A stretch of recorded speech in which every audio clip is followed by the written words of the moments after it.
19 फरवरी 1994 की रात कैलिफोर्निया के एक अस्पताल में घटी एक रहस्यमयी घटना जिसे देखकर डॉक्टर्स भी सहम गए। एक महिला को बचाने की कोशिश में अस्पताल का पूरा स्टाफ एक एक करके गिरने लगा।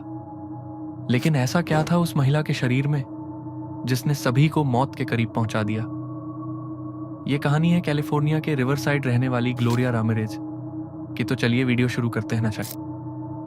नमस्कार और स्वागत है आपके गौरव कोहली इस YouTube चैनल पर, जहां हम वास्तविक जीवन की डरावनी कहानियों, अनसुलझे रहस्यों और दुनिया भर की मिस्टीरियस घटनाओं की खोज करते हैं। आज की कहानी एक बेहद रहस्यमय मेडिकल घटना के बारे में है। ग्लोरिया रामिरेज का मामला, जिसे टॉक्सिक लेडी के नाम से जाना जाता है।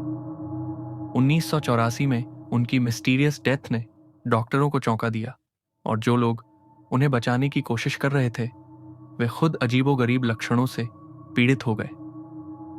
क्या यह एक दुर्लभ रासायनिक प्रतिक्रिया थी, या कोई सरकारी कॉन्स्पिरेसी थी, या फिर कुछ और फ्राइटनिंग? आइए इस रहस्य को जानने की कोशिश करें। ग्लोरिया रामिरेज कैलिफोर्निया के रिवरसाइड में रहने वाली 31 वर्षीय महिला थी।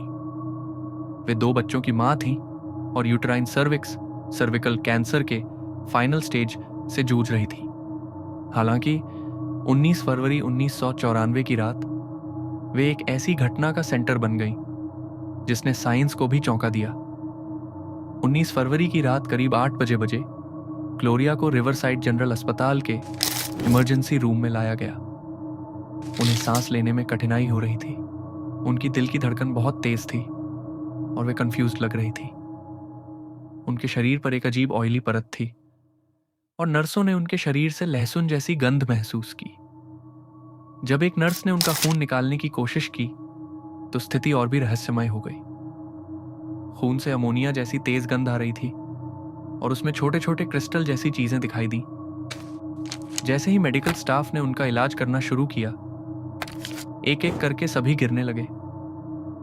हम्बर्टो ओचोआ, जो उस समय ड्यूटी पर थे, उन्होंने देखा कि अस्पताल के कर्मचारी अचानक स्टार्टेड टू फील डिजी। उन्हें नौजिया आने लगी और कुछ बेहोश हो गए। सबसे पहले नर्स सुसान केन बेहोश हुई, फिर जूली गॉर्चिंस्की को सांस लेने में तकलीफ होने लगी और वे भी गिर पड़ी। देखते ही देखते 23 से अधिक मेडिकल स्टाफ बीमार हो गए, जिनमें से 5 को अस्पताल में भर्ती करना पड़ा। अस्पताल के सभी प्रयासों के बावजूद ग्लोरिया को रात 8:50 पर उन्हें मृत घोषित कर दिया गया। लेकिन रहस्य यहीं खत्म नहीं हुआ। उनके शरीर को एक स्पेशल रूम में रखा गया और डॉक्टरों की एक टीम ने हजमत सूट पहनकर उनका पोस्टमार्टम किया। उनकी मृत्यु का कोई स्पष्ट कारण नहीं मिला, लेकिन उनके शरीर में डाइमेथाइल सल्फोन नामक एक असामान्य रसायन पाया गया।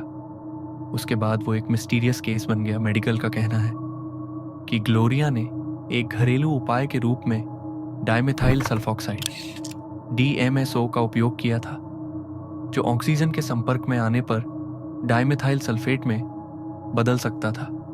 एक जहरीला रसायन जो मेडिकल स्टाफ को प्रभावित कर सकता था।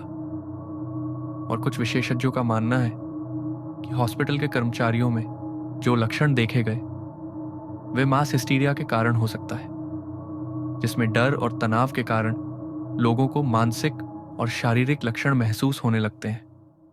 एंड कुछ लोगों का मानना है कि ग्लोरिया को किसी गुप्त गवर्नमेंट एक्सपेरिमेंट्स के दौरान किसी खतरनाक रसायन के संपर्क में लाया गया था। यह सिद्धांत इसलिए लोकप्रिय हुआ क्योंकि साइंटिस्ट भी इस मामले का स्पष्ट उत्तर नहीं दे सके। एंड कुछ लोग मानते हैं कि इस घटना के पीछे किसी सुपरनैचुरल पावर का हाथ हो सकता है, क्योंकि इस प्रकार की घटना पहले कभी दर्ज नहीं की गई थी। इस घटना के कई सालों बाद भी यह मामला एक रहस्य बना हुआ है। उनके परिवार को आज भी इस मामले के बारे में जवाब चाहिए, लेकिन साइंटिस्ट इस घटना पर एकमत नहीं हो पाए हैं। रिवरसाइड जनरल हॉस्पिटल की यह घटना मेडिकल हिस्ट्री की सबसे अजीब घटनाओं में से एक मानी जाती है। तो आखिर ग्लोरिया रामिरेज के साथ क्या हुआ था? क्या यह एक दुर्लभ केमिकल रिएक्शन थी, कोई मेडिकल मिस्ट्री, या फिर कुछ ऐसा जिसे साइंस आज भी नहीं समझ पाया? हमें नीचे कमेंट में अपने विचार बताएं। अगर आपको ये कहानी पसंद आई हो तो लाइक करें, सब्सक्राइब करें और घंटी के आइकन को दबाएं ताकि आप हमारी अगली डरावनी कहानी मिस न करें। तब तक जिज्ञासु रहें और सुरक्षित रहें।